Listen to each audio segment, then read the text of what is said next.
సీట్ల గురించి చెప్పడం కష్టము. కేసీఆర్ మెజారిటీ ఎలా ఉంటుందంటే సీట్లు అతను సొంతంగా గవర్నమెంట్ ఫామ్ చేసుకునే మెజారిటీ కేసీఆర్కి వస్తాను నమ్మకం నాకుంది.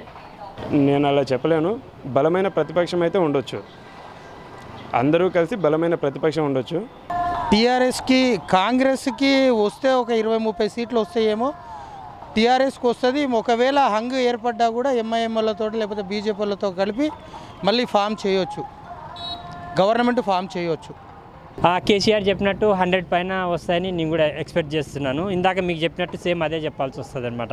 మిగతా వాళ్ళు అంతగా వర్క్ చేసేటోళ్ళు కానీ, టీడీపీ తరఫున నిలబడి చేసేటోళ్ళు కానీ, కాంగ్రెస్ తరఫున చేసేవాళ్ళు కానీ గట్టిగా లేరని నా ఒపీనియన్.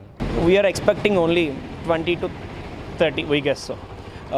ద థింగ్ ఈజ్ వాళ్ళకి బలమైన, మీరు గమనించినట్లయితే ప్రీవియస్ ఉన్నటి వరకు నారా చంద్రబాబు నాయుడు గారు కావచ్చు, వైఎస్ రాజశేఖర రెడ్డి కావచ్చు, కేసీఆర్ గారు కావచ్చు, ఇవాళ మీరు చూసినట్లయితే వాళ్ళకి నాయకుడు లేరండి. నాయకుడు లేని పడవలాగా తయారైపోయింది వాళ్ళకి. మొత్తం రేవంత్ రెడ్డి గారు మొన్న మాట్లాడినట్లు కూడా మొత్తం సీల్డ్ కవర్లో ఢిల్లీ నుంచి రావాల్సింది.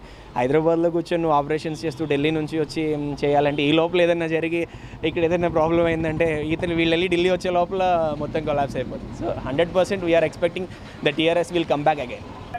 టీఆర్ఎస్కి 60+ వస్తాయి, కాంగ్రెస్కి ఇంకా తక్కువ ఒక 35 వరకు వస్తాయేమో అనుకుంటున్నాము. ఇంకా మహాకూటమి కడుతున్నారుగా వాళ్ళు. మహాకూటమి అవి పొత్తుల వ్యవహారం తేలితే కానీ దాన్ని చెప్పలేము. మొత్తం 80-85 స్థానాలు కేసీఆర్కి అవకాశాలు ఉన్నాయి ఇక్కడ తెలంగాణలో వరకు. పర్లేదు, కేసీఆర్ కొంచెం ప్లస్ పాయింట్లోనే ఉన్నారు ప్రస్తుతానికి.